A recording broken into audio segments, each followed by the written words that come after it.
Sekarang kita masuk pembahasan terhadap syarat mutu agregat menurut ASTM C386 untuk agregat halus atau pasir. Yang pertama, berkenaan dengan kadar lumpur.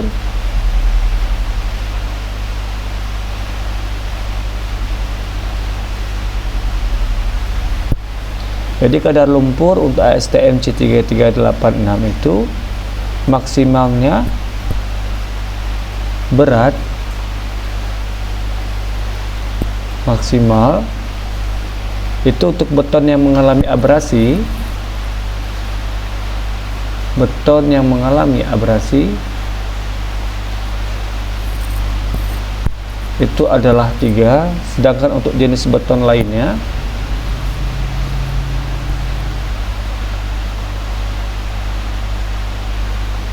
adalah 5.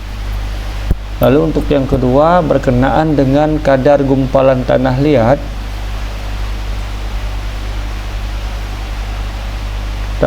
Kadar gumpalan tanah liat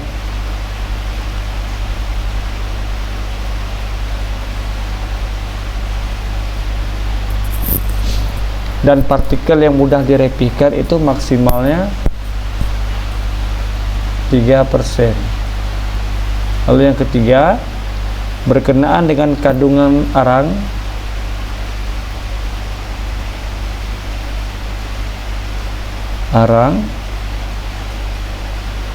atau dan lignit. Arang dan lignit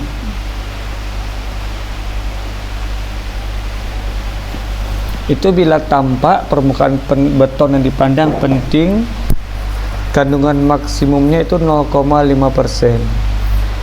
Untuk yang beton penting,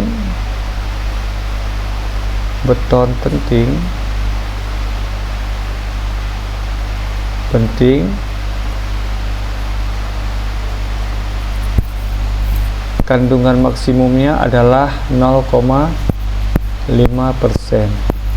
Untuk beton jenis lainnya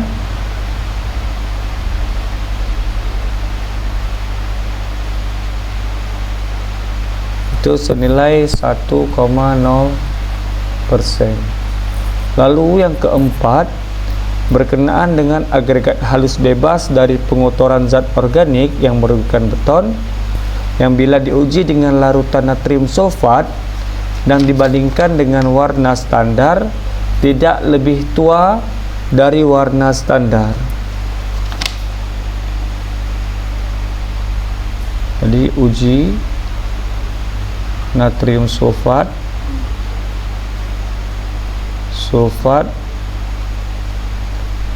warna tidak lebih tua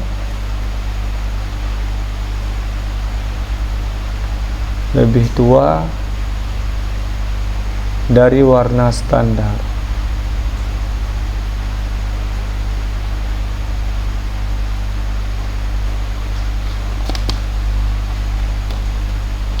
Jika warna lebih tua, maka agregat halus harus ditolak. kecuali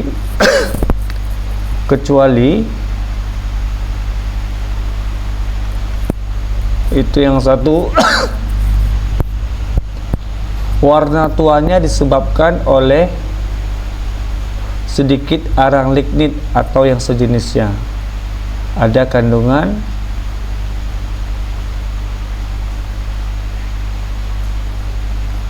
lignit atau sejenisnya. Lalu yang kedua, diuji dengan cara melakukan percobaan perbandingan kuat tekan mortar yang memakai agregat tersebut terhadap kuat tekan mortar yang memakai pasir standar silika. Itu uji kuat tekan mortar itu tidak kurang dari kuat tekan mortar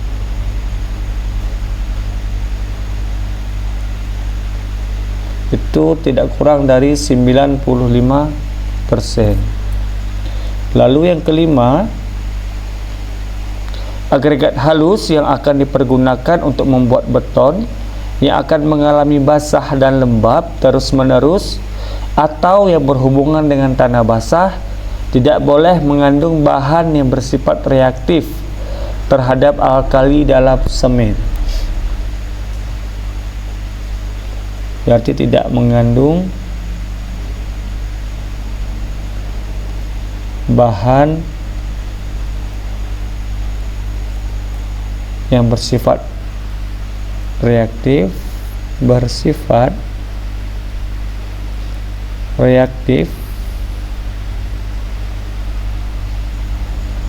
terhadap alkali.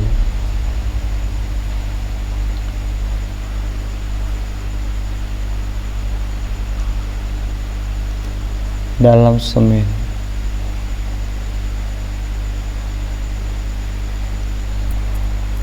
Lalu yang keenam, sifat kekal diuji dengan larutan jenuh garam sulfat. Sifat kekal diuji dengan garam sulfat jika memakai natrium sulfat.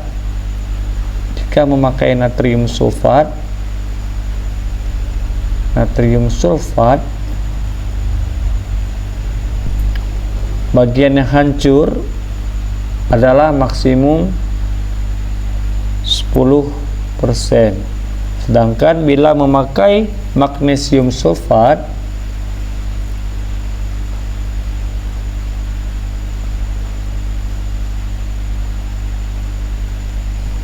itu yang hancur maksimalnya adalah 15%.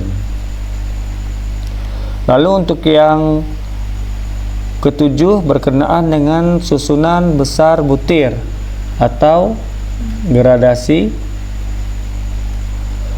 Jadi gradasi agregat halus itu harus mempunyai susunan besar butir dalam batas-batas sesuai dengan tabel 22, yaitu tabel syarat gradasi agregat halus menurut ASTM. Ini dia. Ini untuk ukuran lubang ayakan dan persentase lolos kumulatifnya. Agregat halus tidak boleh lebih mengandung bagian yang lolos dari 45%. Jadi agregat halus tidak boleh lebih mengandung bagian yang lolos lebih dari 45% pada suatu ayakan, pada suatu ukuran ayakan, dan tertahan pada ayakan berikutnya. Modulus kehalusannya, untuk modulus kehalusan adalah tidak kurang dari 2,3 dan tidak lebih kecil dari 3,1 dan tidak lebih besar daripada 3,1. Untuk persyaratan agregat kasar atau kerikil menurut ASTM C 3386, persyaratan pertama adalah agregat kasar yang akan dipergunakan untuk membuat beton yang akan mengalami basah dan lembab terus-menerus atau yang berhubungan dengan tanah basah tidak boleh mengandung bahan yang bersifat reaktif terhadap alkali dalam semen yang jumlahnya cukup dapat menimbulkan pemuaian yang berlebihan di dalam mortar atau beton. Jadi yang pertama, agregat kasar tidak mengandung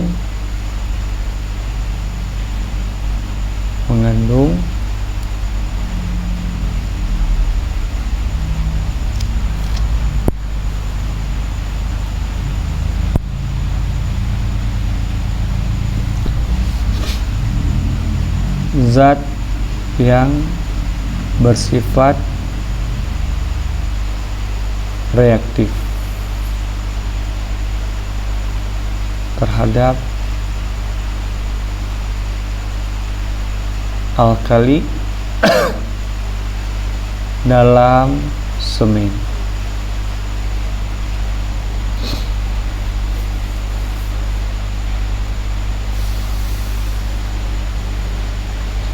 Agregat yang reaktif terhadap alkali boleh dipakai untuk membuat beton dengan semen yang kadar alkalinya dihitung sebagai setara natrium oksida tidak lebih dari 0,6%.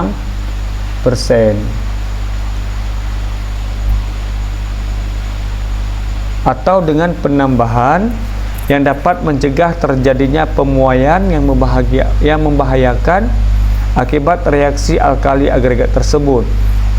Jadi syarat lain untuk agregat kasar itu seperti pada SII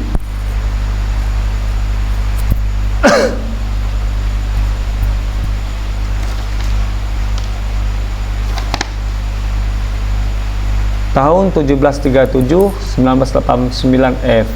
Di sini adalah syarat mutu agregat untuk beton aspal.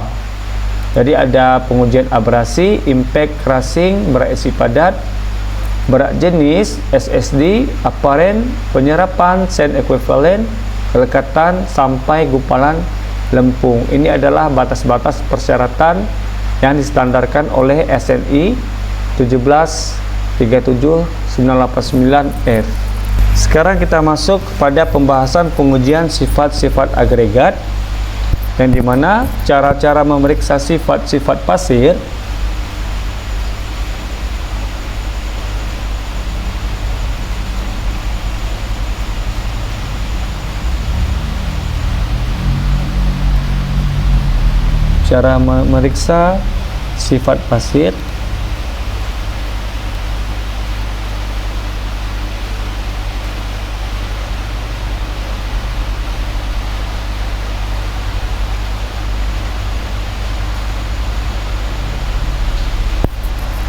Yang pertama, untuk mengetahui kandungan tanah liat atau lumpur pada pasir dilakukan dengan cara meremas atau menggenggam pasir dengan tangan. Jadi untuk melihat kadar lumpur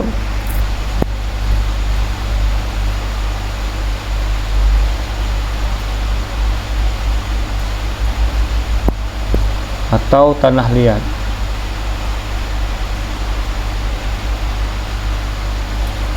Yaitu dilakukan dengan cara meremas atau menggenggam pasir dengan tangan. Bila pasir masih terlihat bergumpal dan kotoran tertempel di tangan, berarti pasir banyak mengandung lumpur. Lalu yang kedua, kandungan lumpur dapat pula dilakukan dengan mengisi gelas dalam air. Jadi mengisi gelas dalam air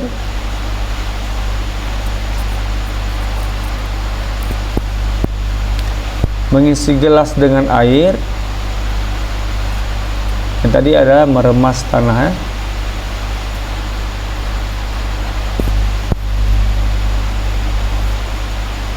meremas pasir.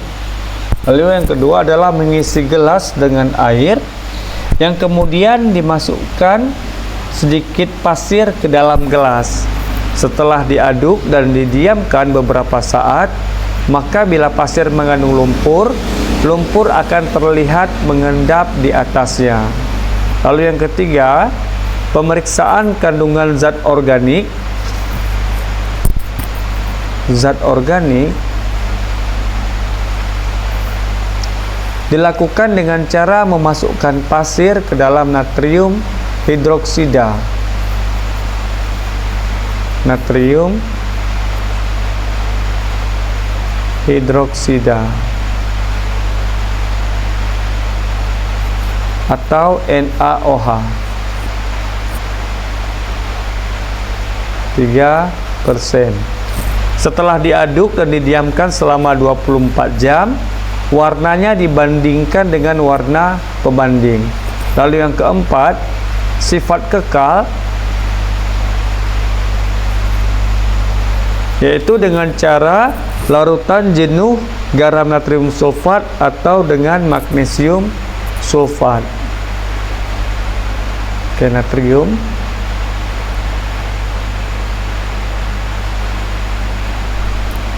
sulfat atau magnesium sulfat.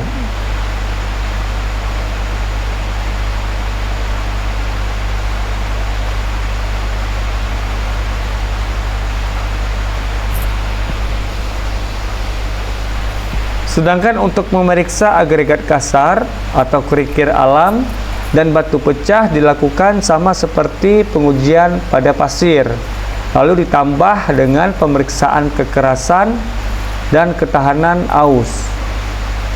agregat kasar.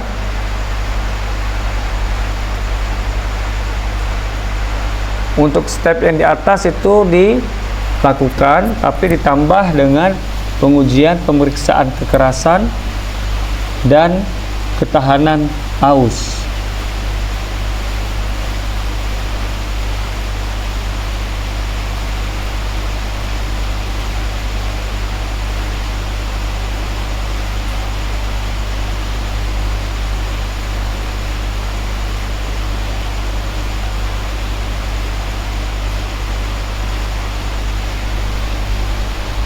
Untuk pemeriksaan kekerasan kerikil itu dilakukan dengan bejana Radulov.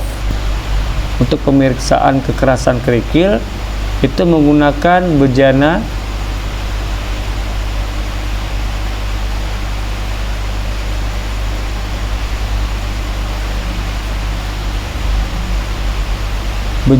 Radulov. Bagian hancur itu tembus ayakan 2 mm, tidak boleh lebih dari 32%. Bagian yang hancur itu adalah tembus ayakan 2 mm, itu harus lebih kecil dari 32%. Ini yang A.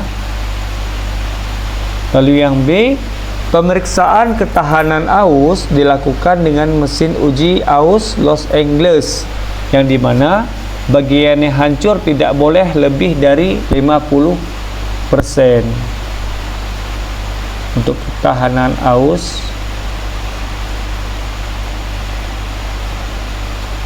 itu dengan memakai mesin Los Angeles.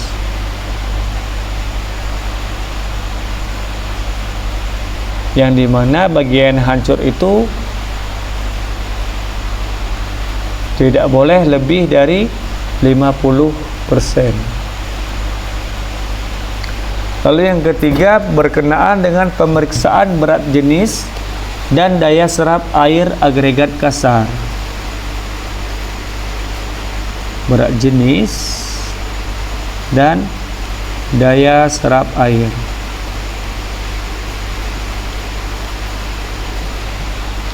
Tujuan dari pemeriksaan berat jenis ini adalah untuk menentukan jumlah agregat atau volume padat dalam suatu campuran beton. Pemeriksaan berat jenis dilakukan dengan cara yang pertama,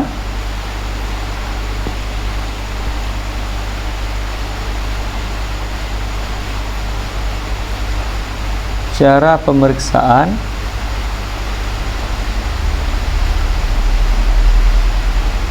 yang pertama, ambil 5 kg agregat kasar, kemudian cuci agregat untuk menghilangkan lumpur. Lalu cara yang kedua, agregat kemudian dikeringkan pada suhu 100 derajat Celcius sampai 110 derajat Celcius. Keringkan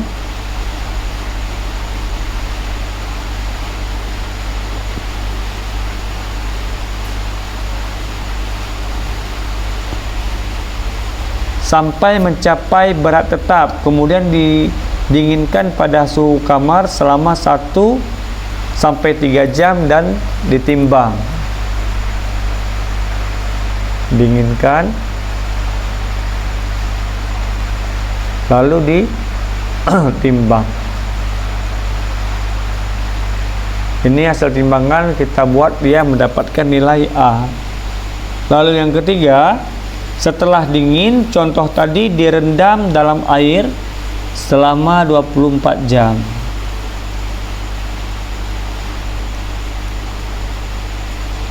Selanjutnya,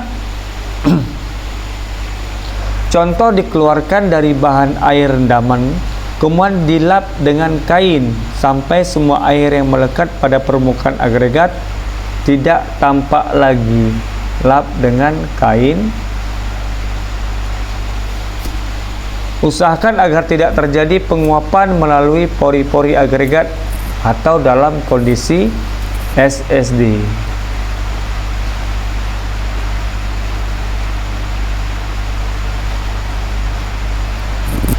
Lalu yang keempat, contoh uji ditimbang dalam keadaan jenuh permukaan kering. Lalu untuk yang kondisi SSD-nya, ini jenuh permukaan kering SSD maksudnya, itu ditimbang.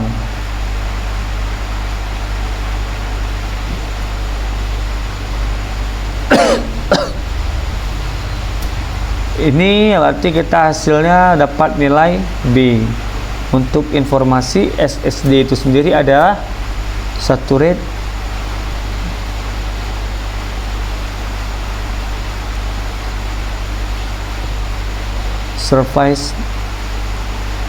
surface dry,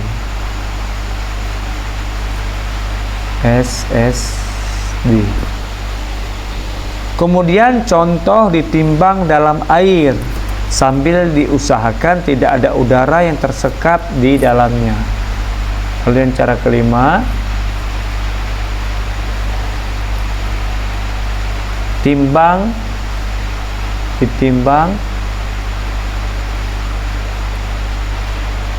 dalam air. Setelah ditimbang dalam air, contoh dikeringkan dalam oven pada suhu 100 sampai dengan 110 derajat Celcius. Lalu di oven dengan suhu 100 derajat Celcius sampai 110 derajat Celcius. Yang kemudian ditimbang jadi untuk berat jenis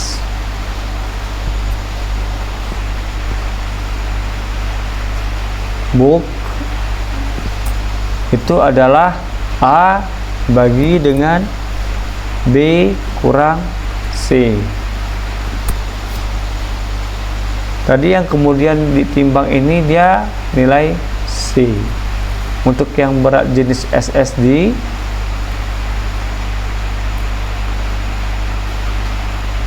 persamaannya adalah B bagi dengan B kurang C.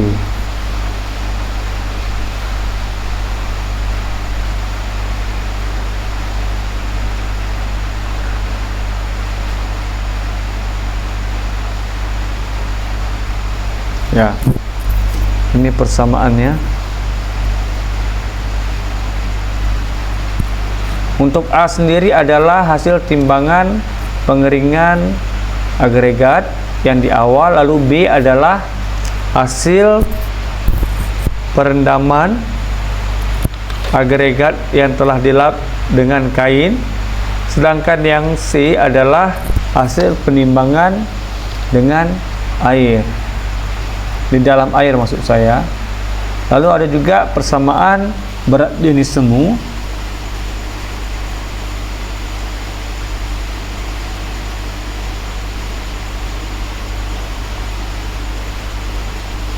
Persamaannya adalah A bagi dengan A kurang C. Lalu ada daya serap air,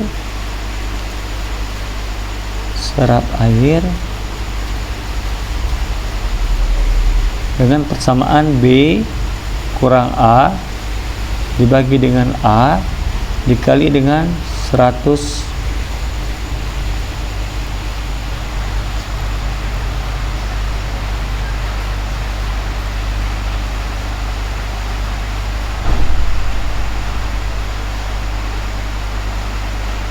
ya.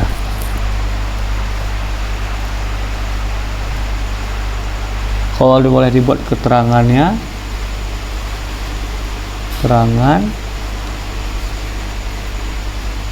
A adalah berat kering oven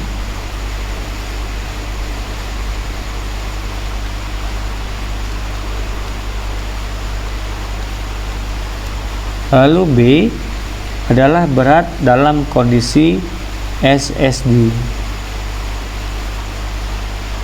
Kondisi SS dilalusi adalah berat dalam air.